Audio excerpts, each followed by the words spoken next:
अस्सलाम वालेकुम दोस्तों। ब्राइटेस्ट फ्यूचर अकेडमी ते आयल सभिनी दोस्तनि खे दिलि जी गहराइनि सां भलीकार। साथियों, PST ऐं JST जी तयारी जे लाइ अॼु असां इंग्लिश सब्जेक्ट मंझां सम ऐं एनी जो यूज़ेज खणी पेश थिया आहियूं। उमेद त वीडियो पसंदि ईंदो।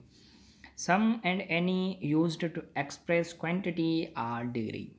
सम ऐं एनी असां क्वांटिटी या डिग्री खे ज़ाहिर करण जे लाइ इस्तेमालु कंदा आहियूं।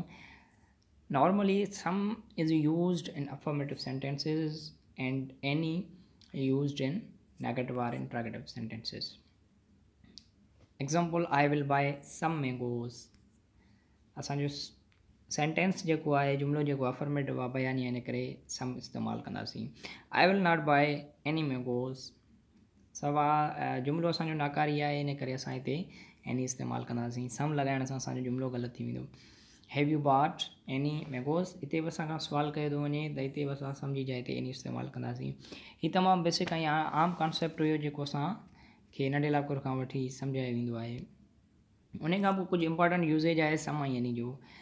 चवे थो but any can be used after if in affirmative sentences. यानी कि जेको लफ़्ज़ एनी आहे इहो असां अफर्मेटिव सेंटेंसिस में बि इस्तेमालु करे सघूं था इफ़ खां बाद में। जीअं एग्ज़ाम्पल ॾिनल आहे त if U need any money I will help U. यानी कि इफ़ खां बाद में जेकॾहिं असांजो जुमिलो अचे थो ऐं उन जुमिले में असां एनी या सम चूज़ करिणो आहे त असां उन में सम जी जाइ ते एनी इस्तेमालु कंदासीं। Sum is used in question or really offers request or which accept the answer yes। यानी कि असां सम जो यूज़ेज एनी जी जाइ ते इस्तेमालु करे सघूं था जॾहिं असांखे कंहिं हंधि रिक्वेस्ट कई वञे, ऑफर कई वञे या अहिड़ो सुवालु कयो वञे जंहिंजो जवाबु या उन जी एक्सपेक्टेशन रखी वञे त उन जो जवाबु येस में मिलंदो।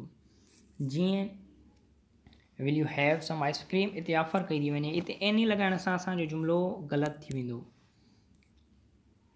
Would U land mid some money, इते असांखे रिक्वेस्ट कई वञे थी, इते बि असांखे सम लॻाइणो आहे, एनी लॻाइण सां असांजो जुमिलो ग़लति थी वेंदो।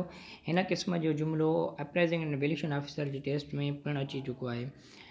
Did you buy some clothes, हाणे हिते हालांकि सवालु कयो थो वञे एनी लॻणु घुरिजे पर उन जाइ ते सम लॻल आहे, छाजे करे जो अॻियों जुमिलो ॻंढियल आहे त आई एक्सेप्ट यू डिड। जेकॾहिं इते असां एनी हणंदासीं त इट विल बी रॉन्ग। महिरबानी साथियों, जेकॾहिं वीडियो पसंदि आयो हुजे त लाइक शेयर कमेंट ऐं सब्सक्राइब लाज़मन कंदा। महिरबानी।